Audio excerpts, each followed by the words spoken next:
Hello বন্ধুরা, কেমন আছেন? আশা করি সবাই ভালো আছেন।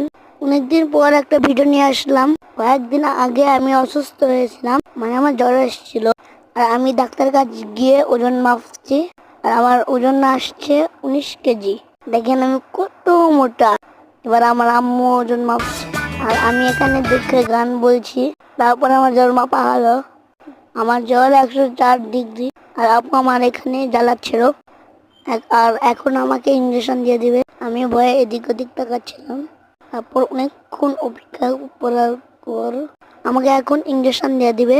আমি এখন হাসবো না কাঁদবো কিছুই বুঝতেছিলাম না। আর আমি বিকালে গিয়েছি ডাক্তারের কাছে, আর আমি কিন্তু কান্না করিনি। ইঞ্জেকশন দেওয়ার সময়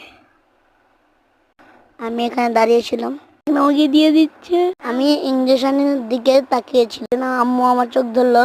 এখন আমাকে ইঞ্জেকশন দিয়ে দিচ্ছে, আর আম্মু আমাকে একবার চোখের মধ্যে থাপ্পড় দিল। আর এখানে থাপ্পড় খাওয়া শেষ।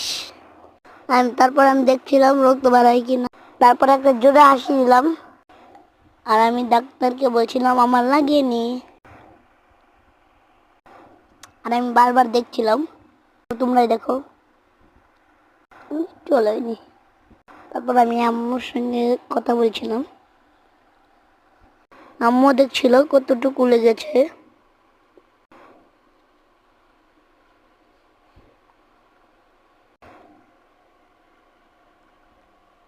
পর আমি বাড়ি চলে যাচ্ছিলাম। আমাদের বাড়ির কাছেই ছিল ডাক্তার। আর ভিডিওটা এখানে শেষ করছি। সবাই ভালো থাকবেন। আল্লাহ হাফেজ।